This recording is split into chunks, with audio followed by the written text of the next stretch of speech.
Neutral face. ஒரு விஷயத்துக்கு ஒருத்தன் என்ன மாதிரி ரியாக்ட் பண்ணுறான் அப்படிங்கிறத வச்சு ஒருத்தனுடைய பிஹேவியரை, குணநலன்களை முடிவு செய்யலாம். ஆனால் எந்த ரியாக்ஷனுமே இல்லாமல் ஒரு ஐடியல் ஃபேஸ் ஒன்று இருக்கு இல்லையா? தூங்கி எழுந்திரிச்சு பல் வளர்க்கறதுக்கு முன்னாடி செவுத்து மேலே இருக்கிற பல்லியை பார்த்துக்கிட்டே தேமையான உட்காந்துட்ருப்போம் இல்லையா? அப்போ நமக்கு ஒரு மூஞ்சி வரும். அந்த மூஞ்சி தான் ஐடியல் ஃபேஸ். அந்த ஐடியல் ஃபேஸ் உங்களுக்கு என்ன மாதிரி இருக்குது?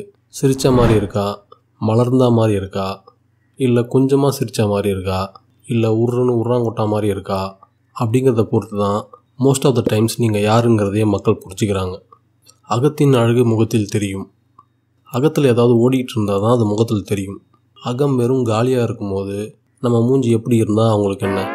சிலர்லாம் சிரித்த முகமாக இருப்பாங்க. அவங்க செவத்தில் இருக்கிற பல்லியை பார்த்துட்டு இருக்கும்போது கூட சிரித்த மாதிரியே இருப்பாங்க.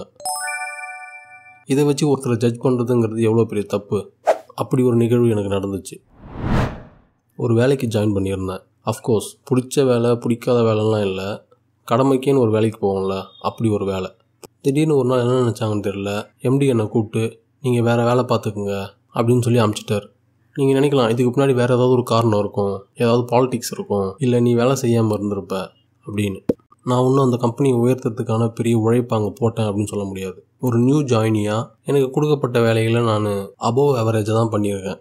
இன்னும் சொல்லப்போனால் அங்கே வேலைக்கு சேர்ந்த ஒரே வாரத்திலேயே அந்த கம்பெனி சார்பாக ஒரு கிளைண்ட் மீட்டிங்கு போய் அந்த கிளைண்ட் என்னை கழுவி ஊற்றுனதை கூச்சமே இல்லாமல் வாங்கி கட்டிக்கிட்டு ஆஃபீஸுக்கு திரும்பி வந்திருக்கேன். என்னை பொறுத்த வரைக்கும் அந்த கம்பெனியில் என்னோடய உழைப்புங்கிறது ஆவரேஜுக்கும் அதிகமான ஒரு உழைப்பு தான். அப்படி இருக்கும் பட்சத்தில் நான் அந்த வேலைக்கு உகந்தவனாக இல்லை, அந்த வேலையை நான் விருப்பத்தோடு பண்ணல அப்படிங்கிற எண்ணம் அந்த எம்டிக்கு வந்திருக்கு. ஏன்னா அந்த கம்பெனியில் என் கூட வேலை பார்த்த எல்லாருக்குமே என்னுடைய ஐடியல் ஃபேஸ் எப்படி தெரிஞ்சிருக்குன்னா, ஒரு 4 தடவை லவ் ஃபெயிலியர் ஆகி, ஒரு 8 தடவை டைவர்ஸ் ஆகி, என்னோடய தாய்நாட்டை விட்டு என்னை துரத்தி கடைசியில் இந்த ஆஃபீஸுக்கு நான் தஞ்சம் புகுந்திருக்கேன் அப்படிங்கிற மாதிரி தான் என் ஃபேஸை பார்த்துருக்காங்க. Hi, good morning. Good morning. சிலரோட ideal face closer to sad ஃபேஸாக இருக்கும். அவங்க சேடாக இருக்காங்கன்னு அர்த்தம் கிடையாது, அவங்க மூஞ்சி சேடாக இருக்கிறதுக்கான ஃபீச்சர்ஸை நிரந்தரமாக கொண்டு இருக்குது. சிலராவது அந்த சிச்சுவேஷனுக்கு ஏற்ற மாதிரி முகத்தை காம்ப்ரமைஸ் பண்ணிப்பாங்க. ஆனால் எனக்கு அதுவும் வராது. நான் காலேஜ் படிக்கும் போதோ இல்லை ஸ்கூல் படிக்கும் போதோ என்கிட்ட புதுசாக பழகிறவங்க கேட்குற கேள்விகளில் ஒன்று, ஏன் எப்போவுமே சோகமாக இருக்க? விருப்பமே இல்லாமல் 14 வருஷம் ஒரு இடத்துக்கு நீங்கள் போய் வந்திருக்கீங்களா? சிலர் சிரித்த முகமாக இருப்பாங்க. ஆஃபீஸில், ரிசப்ஷனில், இல்லை கிளைண்ட்டை ரிசீவ் பண்ணுற இடத்துல இருக்கிறவங்க. அவங்க ஏதோ ஒரு சோஷியல் கம்பல்ஷன்னால் அப்படி சிரிச்சிக்கிட்டு இருக்காங்களோ அப்படின்னு தோணும். அப்படி ஒரு சோஷியல் கம்பல்ஷனை எனக்கு நானே கொடுத்துக்கல. அதனாலேயோ என்னவோ இந்த அன்காம்ப்ரமைஸ்டு சேட் ஃபேஸ் என்னை விட்டு போகவே இல்லை. நான் அந்த கம்பெனிலேருந்து வெளில வந்ததுக்கப்புறம் தான் எனக்கு ஒன்று புரிஞ்சுது.